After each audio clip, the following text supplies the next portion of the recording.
Our next speaker is Andre Leu. He is from Australia. He is both a professor, he's written several books. He is the international director of Regeneration International, which is allied with Organic Consumers Association here in the United States, that was founded by Ronnie Cummings. And Ronnie was one of our speakers last year and has unfortunately passed this past year. Two wonderful organizations. Andre has advised farmers around the world on how to improve their soil, improve their crop yields, and turn away from poisons and pesticides. This whole next section is going to be about the poisons in our foods and how the system doesn't want them to go away. It wants more and more of them and wants to legally essentially force us to eat the foods grown with these products and doesn't want us to know what they do to us. So, Andre, if you would begin, please. Hello, I'm Andre Leu, and I am the International Director of Regeneration International. And today I'm talking to you from my organic tropical fruit farm in Daintree in Queensland, Australia. The subject I want to talk about today is about regenerating agriculture, taking agriculture from the degenerative, toxic, industrial agriculture that dominates our food system and to one that actually is regenerative and nature-based on living systems. And it's about which one we will choose. So I want to start with the whole issue of the corporate attack on food and agriculture. And corporate industrial agriculture is an existential threat to biodiversity, to health, family, farming, and communities. And it's controlled by very few companies. For instance, here we can see there's 10 major corporations that control nearly all the food brands. Similarly, if we look at who influences the USDA and their policies, we're looking at similar companies. But on top of that, and as RFK Jr. pointed out, it's BlackRock, State Street, and Vanguard. They own 88% of the S&P 500. In fact, they own these companies. So in the end, it's really controlled by a very small number of very, very rich shareholders. And they produce ultra-processed calories that are empty of nutrition. They're full of preservatives, colorings, pesticides, plasticizers, hormone disruptors, PFAS, and other toxic synthetic chemicals. It's not whole food. And these commodities are produced on industrial scales by degenerating highly diverse ecosystems such as forests and prairies and reducing them to single species toxic monocultures. Critically, this form of agriculture is actually responsible for 80% of the forest destruction and biodiversity loss on the planet. And this is done not for food. It's mostly commodities, things like palm oil, soybeans, and maize that are sent in large boats and from South America or Africa, Indonesia, and are used in CAFOs, processing food, and biofuels. So, in effect, this industry is based on concentrated animal feeding operations, CAFOs, and biofuels. And it is incredibly inefficient. It's not just cruel, not just animal cruelty. 10 pounds of plant protein produces 1 pound of animal protein. It's an inefficient and destructive system. This form of agriculture contaminates our environments, creeks, rivers with fertilizers, manure lagoons, and kills aquatic life, and it's creating dead zones.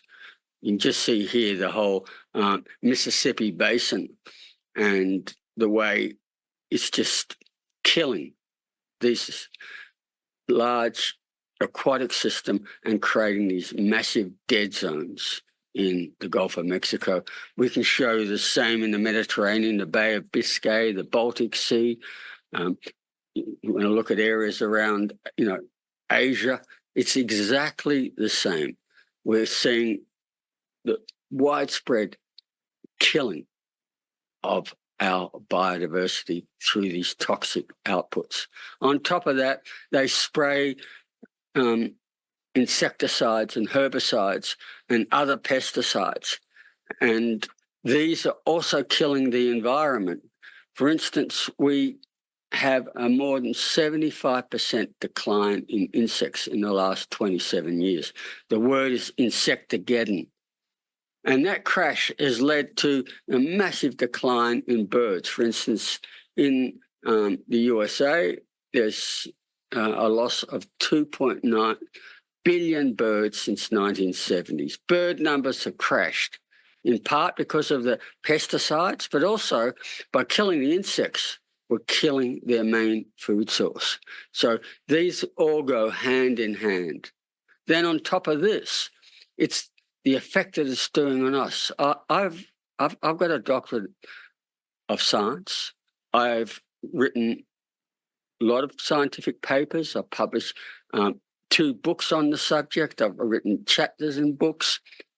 And in my collection, I have thousands of scientific studies showing the multiple harms that these pesticides and other chemicals used in industrial agriculture cause. What I put here, I went on the Beyond Pesticides website, and this shows last month, August. Here's 4 studies alone showing all the different types of damage the pesticides use. These independent studies, these are scientific studies, but they're independent. They are ignored by the regulators, such as the EPA, because they are captured. They only use the studies provided by the pesticide cartels, and these studies are commercial in confidence. We can't get them. Where we do get them, where they have been leaked or sometimes through freedom of information, we find that these studies are very poor. We find that they show incredible evidence of harm. They are ignored because the people who are supposed to be regulating it are captured by it, and they're aiding and abetting on this widespread crime. The really important issue about here, most people aren't farmers. I'm a farmer. Most people aren't. Where the majority of people get their exposure, their pesticide exposure, it is from food. And it's the residues in our food that are causing an incredible epidemic of chronic diseases. On top of that, what we're seeing is the loss of farmers. Farmers are essentially going bankrupt. They're going into debt, and they are losing their farms. So we can see in the US that the farms are continuing to basically close down. There's less and less farmers. In part, that's always been justified in economies of scale. We were always told, get big or get out. What it actually means is that the other farmers now go into more debt to buy more land, whereas in the past, if they had 100 acres of land, they could make a good living. Now you're looking at the average size of 463 acres, and most of them are in debt. This figure here shows that since 1981, the US lost the equivalent of every farm in 9 states: Dakotas, Minnesota, Wisconsin, Illinois, Nebraska. Oklahoma, Mississippi, and Colorado. And this is caused by massive debts due to, one is exploitative low prices that farmers get. The other thing is the high input costs of land, fertilizers, pesticides, GMO seeds, and the machinery they need. And these are set by corporate monopolies. Most farmers carry massive amounts of debt. And if they get a crop failure, they lose their farms. And this is a worldwide problem. I just gave the example of the US, but around the world, we're actually losing millions of farmers every year. And I want to say too, this is a really important issue. It's not about economic rationalism. The fact is, these are family farms. They've been in families for generations in some cases. And when they feel like they're losing the farm and their heritage, it causes a whole range of social problems, particularly depression. People feel like they're a failure. This leads to substance abuse, domestic violence, and suicide. It is a huge problem that is being ignored. The fact is that farms are under stress because of the corporate agriculture system, and people are under stress. One of the things that really inspired me was last month was RFK Jr. talking about this and explained that nobody wants to live like this, but they're locked into a system. And what I really liked, and I think it's hopeful not just for the US, but for the whole world to see this happen, is incentivize the transition to organic and regenerative agriculture and the regeneration of soils. And I'd like to unpack this because here's the figures for organic agriculture. And by what we can see here is that in the last 10 years, organic farmers have increased by 134.7%, and in the US, 45.4%.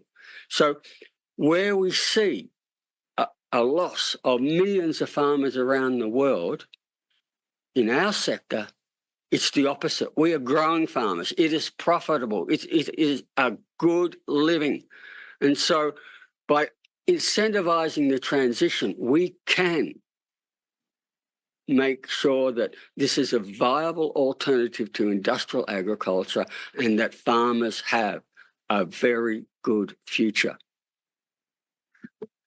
I just want to unpack the concept of regeneration because I'm the international director of Regeneration International. I'm also a farmer, but we are the people who started the worldwide regeneration movement. Most people hadn't heard of it before we formed Regeneration International in 2015. It's in the news every day now. And it started because a handful of us who are leaders of the organic agroecology, holistic management, environment, and natural health movements, we launched Regeneration International in 2015. And the initial steering committee was Dr. Vandana Shiva, the late Ronnie Cummings from the Organic Consumers Association, Dr. Hans Herren from the Millennium Institution, Steve Rye from Macola Health, and myself at that time. I was the president of iFarm Organics International, the international umbrella group. And we started it. And now we've grown from a small little movement to a worldwide partnership of like-minded agricultural movements. And consequently, this year, we are 575 partners in 76 countries on every arable continent. We are the fastest growing movement in agriculture. And we formed it because industrial agriculture has to change. And we chose this word regenerative as a simple, neutral meme that would engage farmers and other stakeholders in a change paradigm. Because most stakeholders see the need to regenerate agriculture. Consequently, it has resonated with stakeholders.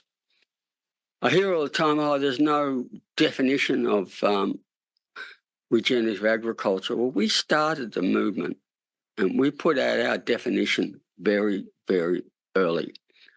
And what we say is that regenerative systems improve the environment, soil, plants, animal welfare, health, and communities. Very importantly, the opposite of regenerative is degenerative. And this is an essential distinction in determining the practices that are not regenerative. So, agricultural systems that use degenerative practices and inputs that damage the environment, soil, health, genes, communities, and involve animal cruelty are not regenerative. So, synthetic toxic pesticides, water-soluble fertilizers, genetically modified organisms, confined animal feeding operations, exploitative marketing and wage systems, destructive tillage, these are all degenerative. And by definition, they are not regenerative. How can you say your agricultural system is regenerative, if you are degenerating? And this is a really important, simple way for us to decide what systems are regenerative and what are degenerative. We have said that we believe that our systems should be regenerative and organic based on the science of agroecology. We want to see regeneration as a way to improve systems and heal our planet. And we want practitioners to be empowered to determine what practices are acceptable and regenerative and which are degenerative and unacceptable. And the criteria that we believe are the best to do this are the 4 principles of organic agriculture. It's very clear, very simple just to use these 4 principles to determine what is regenerative and what is degenerative. And the 4 principles are health, ecology, fairness, and care. It makes it, we don't make it complicated by doing this, and we have a very clear framework by bringing in this basis of organic agriculture. And that's why we are very strong that our systems should be regenerative and organic. The other issue which I'd like to unpack that's very, very important that RFK talked on is regenerating our soils, our soil organic matter. And we have very good science to show that systems that regenerate or have higher levels of soil organic matter get higher yields in weather extremes. So I've just given a few examples here.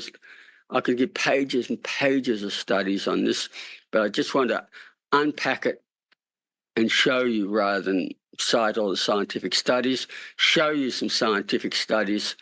This is an example of a field trial, scientific field trial. This is where the organic matter has been increased through good organic practice.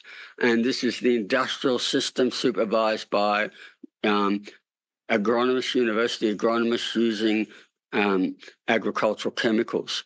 This system has degraded the soil organic matter. In fact, it's oxidized it, turned it into carbon dioxide. It's going up into the atmosphere as a greenhouse gas. This has done the opposite. It's taken the carbon dioxide out, put it into the soil organic matter, and what it does, it gives the soil strength and the ability to absorb water. Consequently, when there's been heavy rains after planting, this system has got minimal damage. This one is a total failure. And just to unpack it a bit more, this now is a field trial at the Rodale Institute in Pennsylvania. And it's the same thing. If you get, or here if I show you, got the darker color is because it's got more organic matter, more carbon in it. You put the soils in water. This one holds itself together. It doesn't collapse. The organic matter is like a glue. It's actually absorbing water. You see here the water is clear and it's got its integrity. It's got its structure. This soil has collapsed. Now, they are the same soil. It's the management systems that are different. And if we unpack it further and go into one of the key components of organic matter, it's called humus. And if you look at this picture here, you can see it looks like a sponge. It's a sticky polymer. It can hold up to 30 times its own weight in water because it's also sticky. It cements the soil particles together and reduces erosion. So in the previous two slides, you saw that, the soil stayed together when it rained or had minimal damage. And that is because of this. We build up this, we give this ability to soil to resist damage when it rains, but really importantly too, it has the ability to capture rainfall. So this is an example of if we increase, SOM means soil organic matter, and this is about the amount of water retained per acre to 12 inches to a foot in relation to soil organic matter. So much of the world is about 1% or less soil organic matter. When it rains, it can hold around 16,000 gallons an acre in the first foot. And what happens, any extra rain just runs off with the soil and all the nutrients and pollutes the creeks and rivers and helps create the dead zones. You get it up to 6%, which is really what most soils were. You're talking about being able to hold, 100,000, just under 100,000 acres, 100,000 gallons per acre. That's incredible. We can actually capture the rainfall, we can store it, and we have it exactly where we want, is in the root zone of our plants. And this gives a very good example. This is the Rodale Institute in Pennsylvania. It's a 40-year-old scientific trial now, and they found that the regenerative organic corn had 31% higher yields than industrial agriculture in droughts. And here's a picture. You can see this is the same soil, the same weather, the same corn. The difference is management. This one, because it's built up the soil organic matter, has managed to capture that extra rainfall and store it. And when it's gone into drought, no one's told it's in the drought because it's got all the water. The industrial system, despite all the chemicals and herbicides and fertilizers and everything put onto it, is struggling. And this is actually very important because what I want to say is this is just one trial, but we have lots of evidence that our systems produce higher yields and are far more resilient than toxic monocultures. So a lot of people say if we go organic, we'll starve. The science shows that we get the right systems, it's the other way around. Ours now are more resilient to the changing climate, and we will get higher yields. We have the science. The other part of it is not just the higher yields, but making sure that farmers get paid a fair price. And at the moment, the system is very exploitive. Most of the money goes to the trade, to the supermarkets, to monopolize it. We believe that what we need to do is support particularly small, biodiverse, organic family farms, ones who are producing a lot of different crops, not just large monoculture. So these are examples. This to me is a really good example of a farm in Massachusetts, Many Hands Farm. That's Jack and Kittredge and Julie Lawson, and it's just a beautiful story, but it's an example of the type of farming that is successful and the farming that we need to scale up. And then we support these farms, these diverse farms, by having local markets, farmers markets, mom and pop stores, in the local community. And we're buying healthy food, no toxic chemicals, grown in healthy soil. It's fresh. This is, really where we need to start investing and scaling up these systems so that the corporate monopolies are irrelevant. They do not have monopolies over it. We have the diversity. And lastly, I want to end on this. This is farmers markets and how good they are for the economy, how much money they put into the local economy. This is really important. Growers selling locally create 13 full-time farm-operated jobs in their community per $1 million of revenue earned. So supporting our regenerative organic farmers will produce higher yields of healthy food with no toxic chemicals, and we will regenerate our communities, health, climate, and environment. And I'll just end on this slide. In a week's time, this book will be published by Chelsea Green. It's by the late Ronnie Cummings from the Organic Consumers Association and myself. And it's called The Regenerative Agriculture Solution. And we go into detail about how these systems work and how we can regenerate agriculture and our communities and our health. So I want to say thank you very much.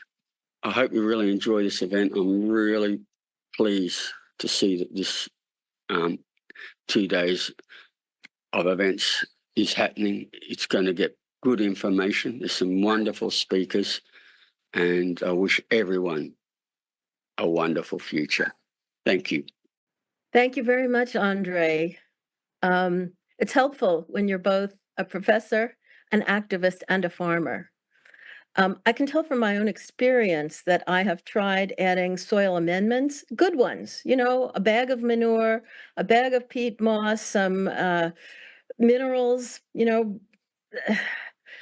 and yet my crop yields went down every year. And then when I just took all the junk from the end of the season, put it into piles, covered it with dirt, and planted in that the next spring, I got massive yields. So there is stuff in the organic matter in our gardens and farms that is better than any soil amendment, in my opinion.